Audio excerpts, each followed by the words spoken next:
Morning दोस्तों, a very special good morning. Video share कर रहा हूँ जो कि बताना बहुत ज़रूरी है आप लोगों को।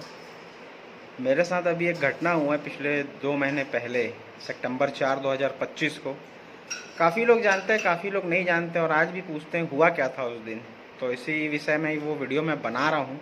आज भी लोग पूछते हैं कि हुआ क्या था एक्चुअल में, कि उस दिन उस रात हुआ क्या था, इसके बारे में है।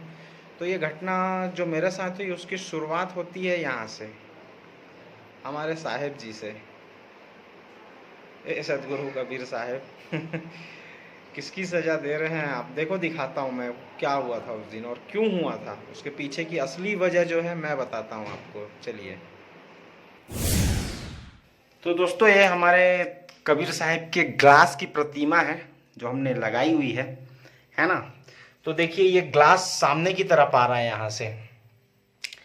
इसको ही हमको सुधारना था कि ये ग्लास सामने की तरफ आ रहा है, कहीं आके तड़क ना जाए, ये करके। तो होता यूं है दोस्तों कि मैं देखो, ये जो निशान लगा हुआ है ना, यहाँ से इस टाइल्स को काटने वाला था। उस दिन के पहले का निशान था। तो यहाँ से ये टाइल्स मैं काटता और ये ग्लास जो है, ग्लास की एक खूबी होती है दोस्तों, ठीक है। ये ग्लास सामने की तरफ आ रहा है और ग्लास की एक खूबी होती है जो कि ग्लास में ऊष्मा से प्रसार होता है। क्लास 9-10 का ये सब्जेक्ट जब पढ़े थे, ग्लास जब कराया था, उस पे था कि एक देखो, मेरे यहाँ का ग्लास चारों तरफ से पैक्ड है मतलब पूरा टाइल्स कवर अप है, इस पे जगह नहीं है और इस पे ऊष्मा का प्रसार हो रहा है, तो ये सामने की तरफ आ रहा है। तो जिन किसी भाई बंधु के घर में ऐसा ग्लास लगाएं आप, तो थोड़ा उसमें स्पेस देना जरूरी है ताकि ग्लास का प्रसार हो तो ये आगे बढ़ पाए। तो मैं सोचा पहले कि मैं यहाँ से काट देता हूँ इस टाइल्स को, देखो 1 इंच, तो ये जितना आगे बढ़ रहा है वो इस तरफ हो जाएगा करके। तो मम्मी का कहना था इस पे एक बल्ली यहाँ से लेके नीचे तक, है ना, बल्ली लगा, क्योंकि ग्लास यदि ये जो है ना पेस्टिंग हुआ है, ये पेस्टिंग हुआ है दोस्तों, सीमेंट और एक इसका वो आता है, क्या कहते हैं, एक सीमेंट जैसा ही एक वो रहता है, तो उस पर ये फिक्स है, पीछे चिपका हुआ है।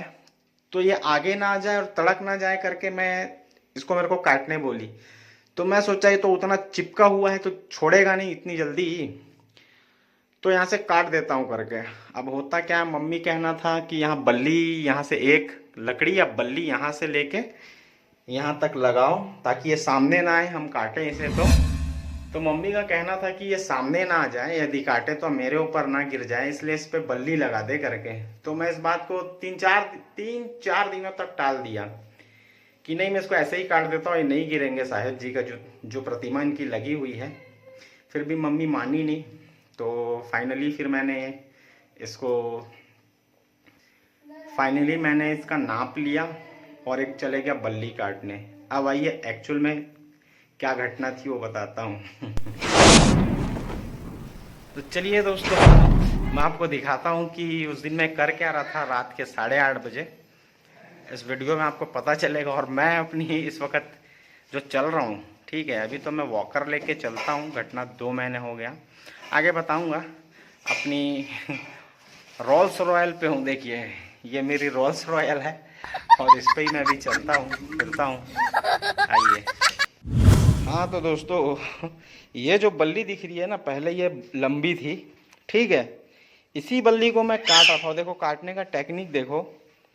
इसको मैं इस तरफ ऊपर ऊंचाई पे रखा हूँ और इस तरफ ये नीचा है। मैं काट के कैसे रहा था, ये ऐसे करके अपना पैर रखा और दिखाता हूँ। तो यही वो खूनी मशीन है दोस्तों जिससे मेरा सत्यानाश किया। देख रहे हैं ये मशीन को मैं कैसे पकड़ा था उस दिन, देखो ये ऐसे रखा और एक पैर ऐसे रखा और इस तरीके से ये पैर रख के ये काट रहा था मैं। देखो इसका जो ब्लेड है ना, वो भी अभी तक टेढ़ा हो चुका है और ये मेरा नमस्ते हुआ है पैर। ऐसे काट रहा था, ये काफ़ी हद तक ये कट चुका था।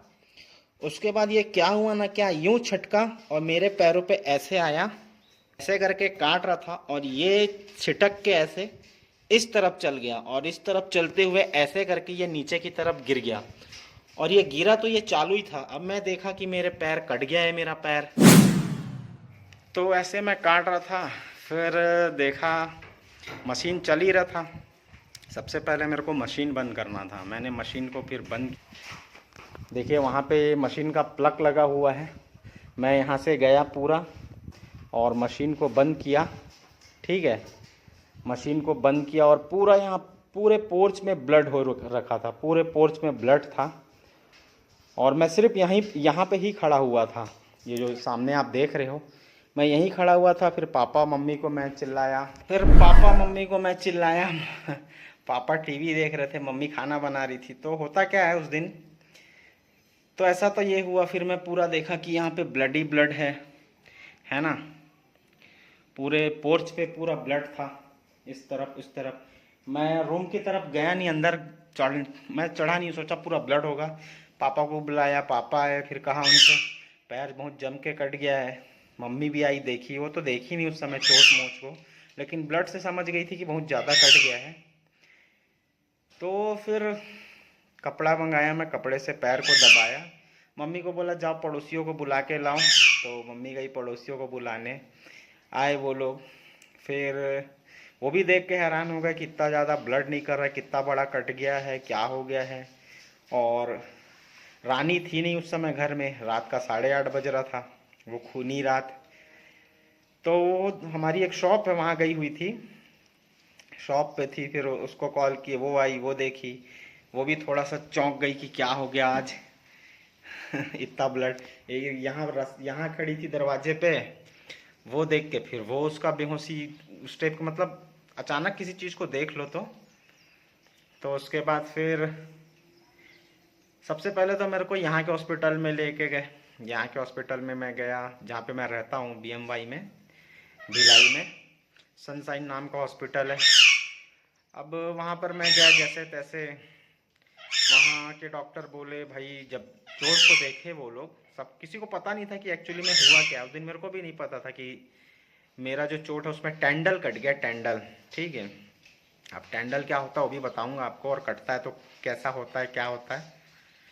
तो यहाँ पर जो डॉक्टर थे सनशाइन के, उन्होंने कहा इसका टेंडल कट गया है, हाँ भाई, और इसकी सर्जरी होगी 3-4 घंटे की, और एक सर्जन आएंगे वो करेंगे करके। हमने फिर सोचा क्या किया जाए। यहाँ पर हमने सोचा, सबसे पहले बात आती है दोस्तों, अगर ऐसी कोई इंजरी होती है ना, तो सबसे पहले आपको अपना अमाउंट देखना पड़ता है, पैसे कितना है, क्या है। बात तो सही है पूछा वहाँ पर कितना खर्चा आएगा, तो ये काफ़ी महंगा हॉस्पिटल है, प्राइवेट है।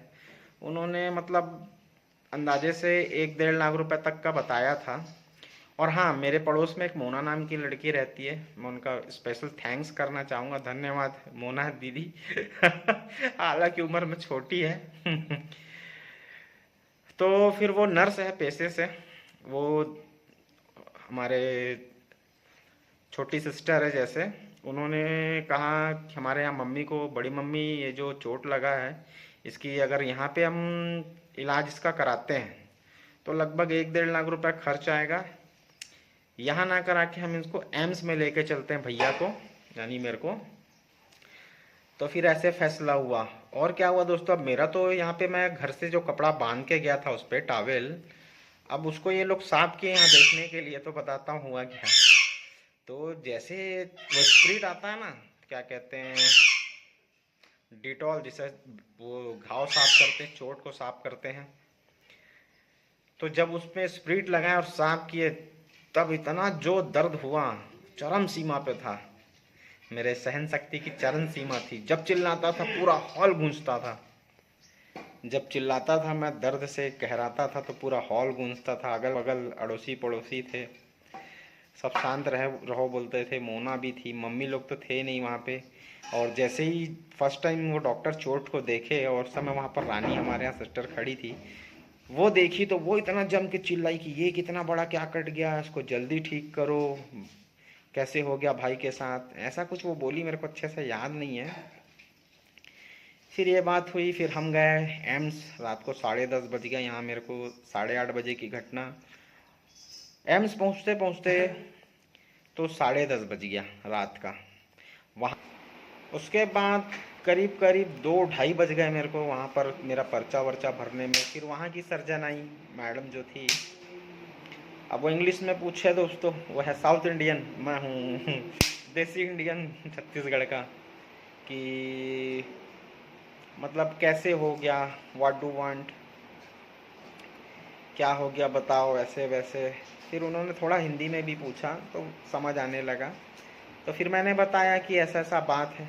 ऐसे जब ऐसा कुछ केस हो जाता है ना, तो ऐसा है कि वो लोग डरते हैं, उन लोग पूरी जानकारी लेते हैं, कहीं मारपीट से तो नहीं हुआ, कहीं बाहर झगड़े में, या किसी का इंटेंशन तो नहीं था, कोई ऐसा कर तो नहीं दिया आपके साथ, ये सारा कुछ। क्योंकि उनको अपनी फाइल में लिखना होता है कि पेशेंट के साथ अगर ऐसी घटना हुई है तो वो कैसे हुई है। हमने सब कुछ बताया। तो फिर यहाँ तो हम पट्टी करके गए थे यहाँ से भिलाई से, अब एम्स रायपुर में है।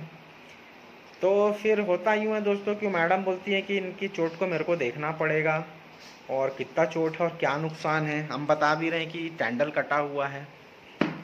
तो फिर भी वो कहे कि भाई आप बताने से क्या होता है, हमको देखना ज़रूरी है। फिर वो मेरे को वहाँ की मरहम पट्टी का जो रूम है उस पर लेके गए, उस पर लेके गए। अब मैं सोच लिया था यहाँ भी सत्यानाश होना है यार, एक बार और दर्द से गुजरना है। तो मेरी पूरी पट्टी यहाँ जो की हुई थी वो खोली उन्होंने। उसके बाद वहाँ एक कंपाउंडर बाबू था, वो खोला, और मैडम, सर्जन मैडम बगल में थी। मम्मी रानी तो आ गए उस रूम में, और साथ में मोना भी थी, वो भी आई। तो जब जैसे वो खोले और फिर वो स्प्रिट लगा रहा है, अब मैं कहा हो गया कल्याण। स्प्रिट से किससे पूरा अच्छी तरह जब वो साफ कर रहा था, मैं दर्द से इतना कहरा रहा था, इतना कहरा रहा था, जो चिल्लाता था पूरा रूम गूंजता था। वो मैडम बोले अरे चुप हो जाओ, चुप हो जाओ। अरे काय का चुप हो जाओ भाई, इतना जम के लग गया है। और तो मम्मी रानी निकल गए वहाँ से, मेरे यहाँ सिस्टर और मम्मी। तो बगल में मोना मोना दीदी खड़ी थी। उनकी भी देखो इस उंगली में चोट लगी हुई थी, फ्रैक्चर हो गया था 1-2 दिन पहले की शायद शायद उनके साथ हुआ था। अब वो मेरे हाथ को पकड़े तो उनकी उंगलियां मोड़ूं, उनके तो बाह में मैं दर्द से इतना कि बाह में उनके काट दिया था, और मेरे को याद भी नहीं था। अब ये सब तो हुआ, ठीक है। फिर उन्होंने फ़ोटो वोटो लिया, ऊपर जो सीनियर सर्जन है, डॉक्टर है, उनको दिखाना था शायद। तो फिर वहाँ पे उन्होंने फिर प्लास्टर वस्टर पट्टी किया और बोले, फिर उन लोग समझाएं। तो दोस्तों देखो, जैसे एम्स में जाओगे ना आप, तो मरने की कगार पे रहोगे या कोई बहुत ज़्यादा ही सर्जरी की ज़रूरत है तो ही आपका इमरजेंसी में वहाँ आपको ट्रीटमेंट इतना बहुत जल्दी मिलेगा, अन्यथा थोड़ा वक्त लगता है। क्योंकि आपके पहले भी कुछ पेशेंट वहाँ पे गए हुए होते हैं, है ना, किसी का ऑपरेशन चल रहा है या किसी का नंबर है, उसके बाद आपका लगेगा। तो मैडम हमको बोल दी थी आपको 1 दिन में भी, आज भी हो सकता है, कल भी हो सकता है, परसों भी, 3 दिन लग सकता है आपको करके। हमने कहा ठीक है। फिर हमको देखो, मेरे को एडमिट किया गया, मेरे को बेड मिल गया। उसके बाद वो रात तो ऐसे तैसे गई।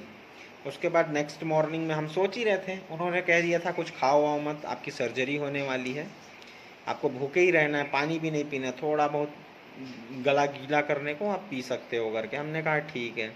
फिर वहाँ के जो कपड़े लत्ते थे वो सब पहनाए मेरे को, कि कभी भी ऑपरेशन का नंबर लग सकता है। ऐसे तैसे करके अगला दिन भी जा रहा था, मैं दर्द से बहुत रो रहा था, बहुत तकलीफ़ में था, चरम सीमा थी मेरी तकलीफ़ की।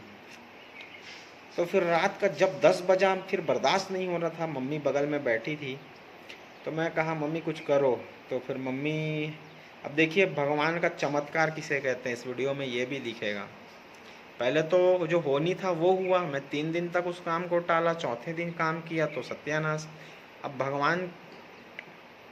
भगवान की कृपा देखो कैसे होती है। रात को 10 बजे मम्मी ने अपनी छोटी सिस्टर के पास, यानी मेरी मौसी जी के पास कॉल किया, और उनसे कहा कि आप, रात को 10 बज रहा है, इसका नंबर नहीं लग रहा ऑपरेशन का। इससे पहले डॉक्टर बोलते कि 4 सर्जरियां थी उनकी मेरे से पहले, तो उसमें से 2 हुई और 2 कैंसिल हुई और मेरी हुई। वो कैसे हुई? तो मम्मी ने मौसी को कॉल किया, आप जाओ मंदिर, एक बार अर्जी विनती करो और किसका नंबर लगे। तो मौसी जी जैसे गई मंदिर पे और अर्जी विनती की, भोलेनाथ जी के पास गई और जल चढ़ाई, और बस वो गई हैं और 10 मिनट में फिर एक बंदा आया हॉस्पिटल का, कहा कि आपको अब थोड़ी 10 मिनट में आपको हॉस्पिटल सर्जरी के लिए लेके जाएंगे, ठीक है। तो उससे पहले 2 नर्स आई, वो 2 इंजेक्शन लगाई, तो मेरे को लगा कि हाँ मेरी सर्जरी होगी। तो ये हुआ दोस्तों चमत्कार कि गए और अर्जी विनती की। मेरे से पहले 4 ऑपरेशन थे जिसमें 2 हुए और 2 का कैंसिल हुआ। उन 2 की पहले मेरा हुआ, तो फिर मेरा ऐसे करके रात को 10:30 बजे ऑपरेशन थिएटर ओटी में लेके गए। अब लेके जब जा रहे थे तो भी बताता हूँ क्या हुआ कि हम पिक्चरों में देखते हैं, टीवी सीरियल्स में या नाटकों में देखते हैं मोबाइल पे, कैसे किसी का ऑपरेशन होता है, स्ट्रेचर पे लेके जाते हैं, अगल बगल घर वाले रहते हैं, कुछ नहीं होगा, थोड़ा सा रोते गाते हैं। ऐसा मैं भी सोच रहा था क्या होगा अंदर, ना क्या होगा ना क्या नहीं। अंदर गया, ये देख रहा हूँ उधर लाइट लग, पहले तो मैं दरवाजे पे देखा, ऊपर पे लिखा हुआ भाई ऑपरेशन थिएटर ओटी। उसके बाद मैं अंदर की तरफ गया, वहाँ देख रहा हूँ उनका यहाँ बड़ा बड़ा लाइट और उस पर वो मशीन लगा हुआ है, उसके नीचे पलंग उनका बिछा हुआ है उनका। फिर मैं हथियार देखा, कैंची तो सुई तो ये तो वो न जाने और क्या क्या। और मेरी देख के मैं तो और डरा था। फिर वहाँ पर सब थे डॉक्टर्स, अब मेरे घर वाले तो थे नहीं। उसके बाद मेरे को मेरे स्ट्रेचर से उठाकर उनके स्ट्रेचर पे रखे, मतलब उनके बेड पे रखे जहाँ ऑपरेशन होता है वहाँ रखे। उसके बाद एक एनेस्थीसिया, देखो एनेस्थीसिया जो देते हैं इस पे बैकबोन पे जो लगता है, अब मैं जब वो दे रहे थे मेरे को उठा के बैठा दिए, तो मैं सोच रहा था अब ये भी देने वाले हैं, इसमें तो बड़ा दर्द होता है, ऐसे वैसे काफ़ी सुन रखा था, पर ऐसा कुछ नहीं। वो जो सर्जन थे, वो जो स्पेशलिस्ट थे, ये साला मिट्ठू बहुत चिल्ला रहा है। काय चिल्ला रहा है बे?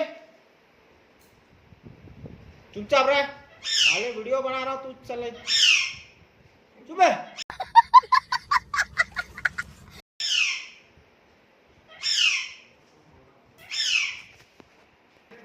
तो फिर उन्होंने मेरे को पीछे एनेस्थीसिया दिया और फिर उन्होंने, देखो वो कैसे चेक करते हैं, नाभि होता है ना, जैसे वो दिया ऐसा करंट मारा दोनों पैरों पे, जो दवाई होती है सुन करने को, ऐसा करंट मारा पैरों पे, कमर से लेके पैर तक करंट गया। तो उसके बाद फिर उन्होंने चेक किया, नाभि के नीचे 2-3 बार सुई गड़ाया पैरों पे, यहाँ सेंसेशन है आपको पता चल रहा है? मैं कहा नहीं चल रहा सर। फिर नाभि के ऊपर, हाँ यहाँ पे हो रहा है, ऐसे करके। अब मैं जान गया अब तो जो होना है हो जाए। और हाँ दोस्तों, जब मैं इस कंडीशन में था ना, शुरू से घर से लेकर हॉस्पिटल तक, तब जब भी मन में आता था ना तो एक मंत्र जाप करता था भगवान का, तो उससे मेरा जो दर्द था वो थोड़ा मेरे को उसमें राहत मिलता था, पता नहीं चलता था। जैसे ओम नमः शिवाय, ओम नमः शिवाय, ऐसा कुछ भी एक मंत्र में उस समय बोलता था। जब ऑपरेशन में भी था तो मैं वही मंत्र जाप करते करते, जैसे एनेस्थीसिया लगा आप सो जाओ बोले तो मैं सोया भी, और यही बोल रहा था ओम नमः शिवाय, ओम नमः शिवाय, सब ठीक कर दो भोलेनाथ। तो ऐसा हुआ। फिर वही 3-4 घंटा लगा, सुबह सुबह 2-3 बज गया था मेरे ऑपरेशन को। फिर मेरे को लाए और फिर एडमिट किए वहाँ पे। तो मैं सितंबर 4 से सितंबर 11 तारीख तक वहीं था। 11 तारीख तक था वहाँ पर, ट्रीटमेंट अच्छा चला, खूब ठीक था। बोर लगता था, वीडियो चलाता था, वीडियो बनाता था इंस्टा पे, सारे लोग देखते थे, कहते थे यार इसको चोट लगा है, कितना लगा है, ये वीडियो बना रहा है। तो वहाँ पर मैं बहुत तकलीफ़ में था, लेकिन वो तकलीफ़ को, वो जब वीडियो बनाता था इससे उससे मस्ती मजाक कुछ, तो वो तकलीफ़ दूर हटता था मेरे माइंड से। और ऐसी दुर्घटना होती है ना तो आपका बहुत दिमाग ख़राब होता है, कोई साथ नहीं देता उस वक्त, माँ बाप और भाई हैं या बहन हैं, काफ़ी वही रहते हैं ऐसे जगहों पे। बाकी आप किसी से तो नमस्ते कोई उम्मीद ही ना रखो। तो ऐसा हुआ था दोस्तों उस दिन।